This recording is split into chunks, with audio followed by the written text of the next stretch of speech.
Welcome to the channel. Gospel music has long been an endless source of inspiration, bringing comfort and faith to millions. But behind the sacred melodies and praises to God lie shocking scandals that gospel legends have tried to keep hidden, from financial controversies to explosive love affairs. The truth isn't always as pure as it seems. Join us as we uncover these secrets today.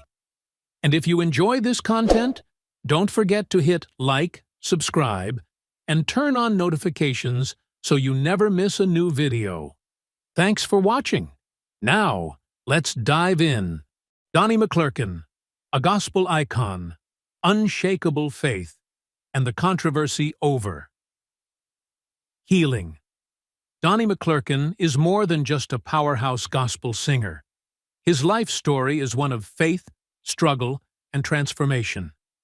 From enduring childhood trauma to rising as one of the most celebrated gospel artists, his journey has been deeply personal and, at times, polarizing. One of the most controversial aspects of his life is his claim that he once had same-sex attractions but was later healed by God. In an era that increasingly embraces LGBTQ+ rights, this statement sparked intense debate. Can sexual orientation truly change through faith? Or is this belief a product of societal and religious pressure? McClurkin's stance ignited backlash from LGBTQ+ advocates and supporters of equality.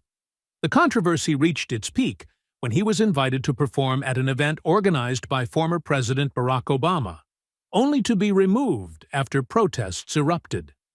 This raised a difficult question about the balance between free speech and sensitivity toward marginalized communities.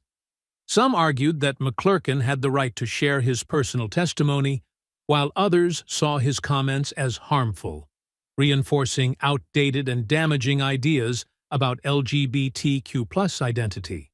What do you think? Should artists be excluded from events based on their personal beliefs? Or does this set a dangerous precedent for censorship? Despite the controversy, McClurkin's impact on gospel music is undeniable. Hits like Stand and We Fall Down have inspired millions, cementing his legacy as a powerful voice in the genre.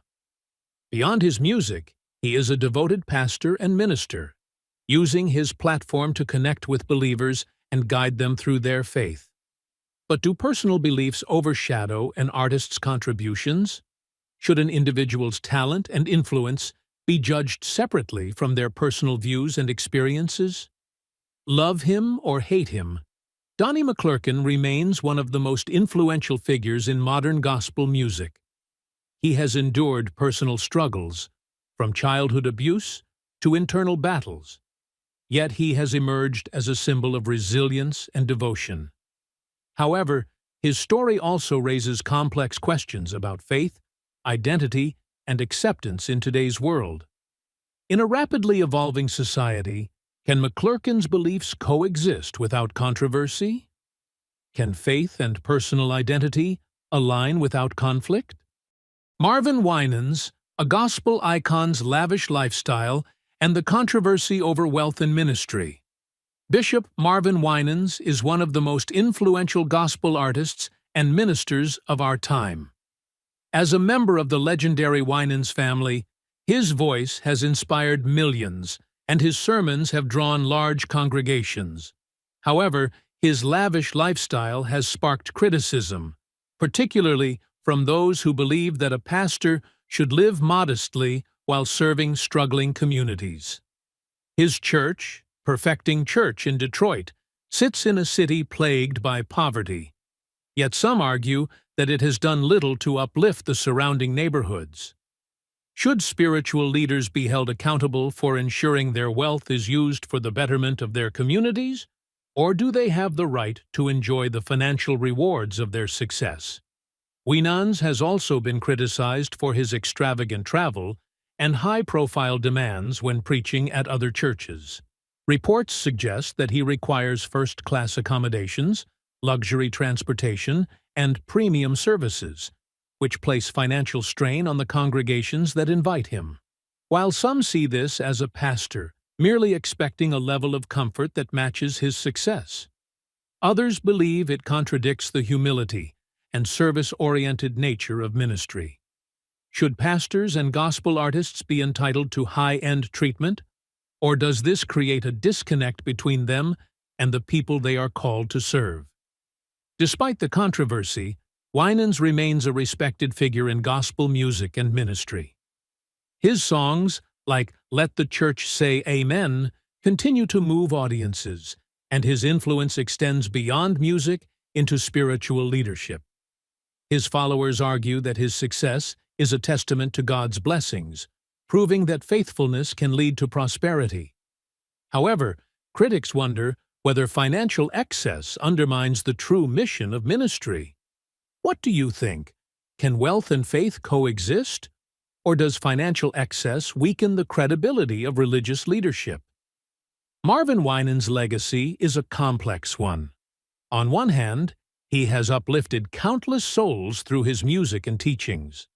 On the other, his wealth has led to scrutiny and debate about what it means to be a servant of God. In an era where megachurch pastors are often criticized for opulence, Winans' story raises an important question. Should religious leaders lead by example and live humbly, or is it acceptable for them to enjoy the privileges that come with success? Edwin Hawkins, the gospel music genius and the controversies behind "Oh Happy Day."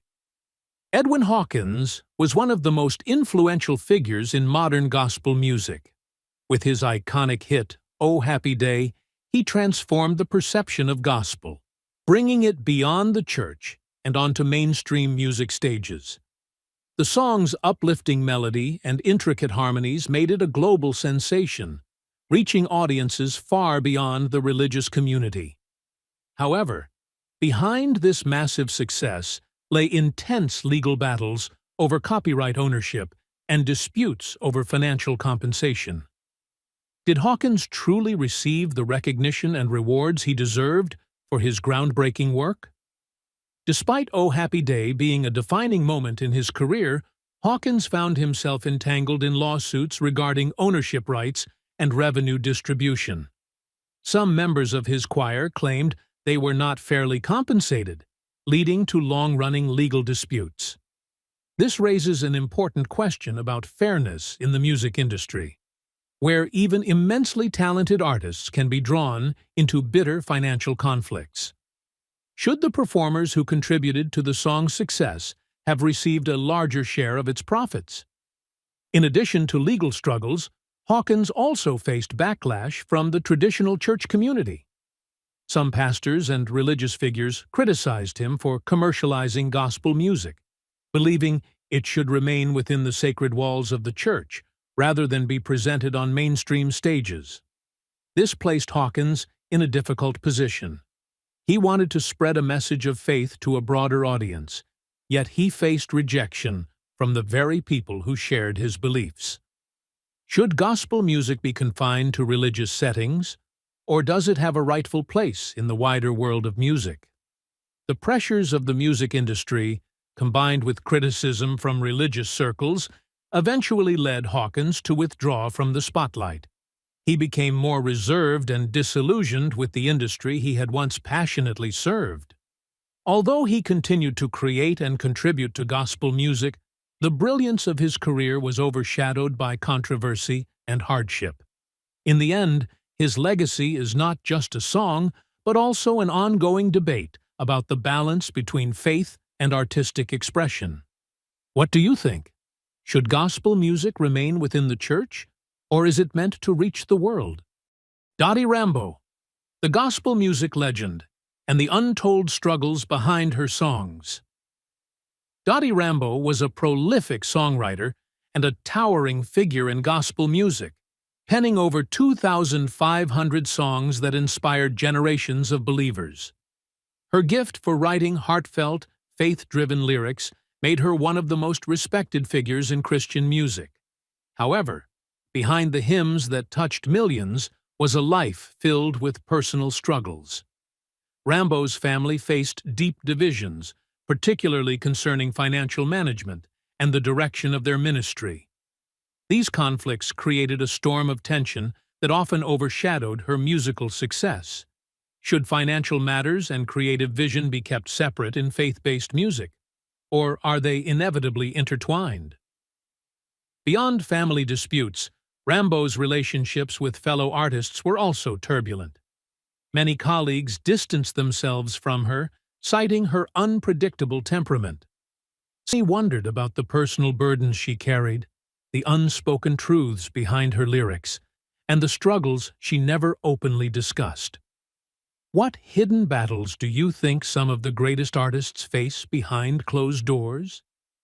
Despite the conflicts and controversies, Dottie Rambo's music continues to inspire, offering comfort and hope to those who listen. Her legacy is one of both triumph and tragedy, reminding us that even those who bring light to others may walk through darkness themselves. In the end, should an artist's personal struggles shape how we remember them, or should we focus solely on the impact of their work? Sam Cooke. From gospel star to a mysterious and tragic end, Sam Cooke was not just one of the greatest voices of the 20th century, he was a trailblazer who broke musical barriers. Beginning his career as a promising gospel singer, he shocked the religious community when he transitioned into mainstream music, embracing R&B and soul. This move was not welcomed by many. The church, which once saw him as a vessel for spiritual messages, turned its back on him, accusing him of abandoning his faith for fame and fortune. But was Cooke's decision a necessary step to bring his voice to a broader audience? As his career skyrocketed, Cooke delivered hit after hit, including You Send Me, Wonderful World, and the iconic A Change Is Gonna Come, a song that became an anthem of the civil rights movement. However, outside the spotlight, his life was shrouded in controversy. Rumors swirled about his involvement in secret relationships, questionable financial dealings, and disputes with powerful figures in the music industry. Some even speculated that he had entangled himself in dangerous business deals, making him a target for unseen forces. Could these connections have played a role in his tragic downfall? Tragedy struck on December 11, 1964, when Cooke was shot and killed at a motel in Los Angeles.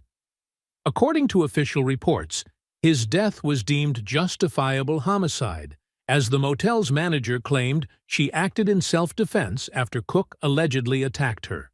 However, inconsistencies in the case fueled suspicions, with many questioning whether the true story was being covered up. Some believe Cooke was silenced due to the secrets he held about the music industry, while others suggest he was murdered over financial disputes. Was his death a tragic accident? Or was there something far more sinister at play?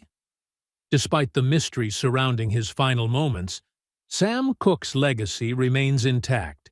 He not only revolutionized American music, but also left an indelible mark on the fight for equality. His songs continue to inspire generations, yet the questions surrounding his life and death remain unanswered. Do you believe his passing was purely fate, or do you think there was a deeper conspiracy behind it? James Cleveland, the Gospel King's Legacy and Controversial Personal Life. James Cleveland, often hailed as the King of Gospel music, left an indelible mark on the genre, shaping its modern sound and inspiring generations of artists. His powerful voice, masterful compositions, and ability to blend traditional gospel with contemporary influences made him a household name. Beyond music, he was also a revered pastor and leader, founding the Gospel Music Workshop of America and mentoring countless musicians. However, beneath his image as a spiritual giant, whispers of controversy surrounded his personal life, casting a shadow over his legacy. Can an artist's contributions be separated from their personal struggles? One of the most shocking revelations emerged after Cleveland's passing when Christopher Harris, A young man he had taken in as his adopted son filed a lawsuit claiming he was entitled to part of Cleveland's estate. The lawsuit alleged that their relationship was more than just that of a father and son, fueling long-standing rumors about Cleveland's private life. This news sent shockwaves through the gospel community, where discussions of sexuality were often met with silence or condemnation. Should an artist's personal life affect how we appreciate their work? The circumstances surrounding Cleveland's death added another layer of controversy. Officially, he passed away from heart failure due to complications related to AIDS, a diagnosis that was rarely discussed openly at the time, especially in faith-based circles. For many, this revelation challenged the public perception of a man who had spent his life dedicated to gospel music and ministry. Some saw it as a moment of reckoning, while others sought to protect his legacy by dismissing the claims. How should history remember figures whose personal lives remain a source of debate? Despite the controversies, James Cleveland's influence on gospel music remains undeniable. His songs continue to uplift and inspire.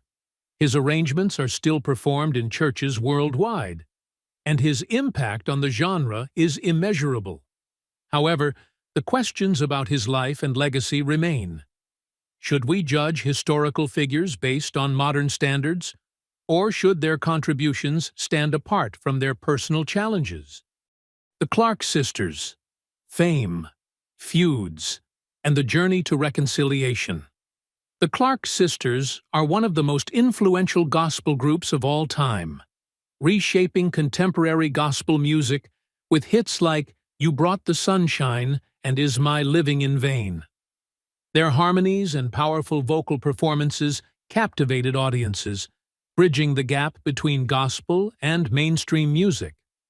However, behind the dazzling performances and industry accolades, the sisters faced deep personal and financial conflicts that nearly tore them apart. Disputes over money, career choices, and personal differences created long-standing divisions within the family. Do you think success within a family can sometimes be a double-edged sword? Among them, Twinkie Clark, who was the primary songwriter and creative force behind many of their biggest hits, felt unappreciated and undervalued. As the musical genius of the group, she contributed immensely to their success, yet she struggled with feeling overshadowed and financially undercompensated. This led her to make a controversial decision, selling the rights to her music for a fraction of their worth and stepping away from the group to pursue a solo career. This choice created a deep rift between Twinkie and her sisters, sparking years of estrangement. Should an artist prioritize creative freedom over collective success, even if it means walking away from family? For years, the tension within the Clark sisters remained hidden from the public, until the release of the 2020 biopic, The Clark Sisters, First Ladies of Gospel. The film shed light on the behind-the-scenes struggles, from the pressures imposed by their mother, Dr. Mattie Moss Clark, to the personal and professional disagreements among the sisters. While the world saw a united front on stage, behind closed doors, they wrestled with the same challenges that many families face. However, the film became a catalyst for healing, allowing the sisters to reflect on their past and embrace reconciliation. Do you think storytelling through film and music can help people confront and heal from their past wounds? Today, the Clark sisters continue to perform and inspire generations with their music. Despite the trials and tribulations they've faced, their bond as sisters remains unbreakable. Their journey serves as a testament to the power of forgiveness and resilience, proving that even the strongest families can be tested, but ultimately find their way back to one another. Their story raises an important question. Is the pursuit of success ever worth sacrificing the relationships that mean the most? Shirley Caesar, Gospel Royalty, Controversy, and the Price of Conviction. For over 6 decades, Shirley Caesar has been a towering figure in gospel music, earning the title the First Lady of Gospel. Her powerful voice and spirit-filled performances have inspired millions, making her one of the most respected figures in the industry. Beyond her musical talents, she is also a dedicated pastor and community leader, using her platform to advocate for faith-based values. However, not all gospel artists remain solely focused on music, or do they have a duty to engage in political and cultural discussions? Despite the controversy, Shirley Caesar remains steadfast in her faith and continues to minister through song and preaching. Her legacy as a gospel trailblazer is undeniable, but her public stance on social issues has left a complex and polarizing impact. As fans and critics alike reflect on her journey, one question lingers. In an era where public figures are held accountable for every word they say, should artists be judged by their music alone, or do their personal beliefs shape how we remember them? Thank you for taking the time to watch today's video. Gospel music has always been a source of inspiration and faith, but behind those uplifting melodies lie stories filled with mystery and controversy. We hope this deep dive has given you a new perspective on the world of gospel legends. If you enjoyed this content, don't forget to hit like, subscribe, and turn on notifications so you won't miss our upcoming videos. We truly appreciate your support. See you in the next one.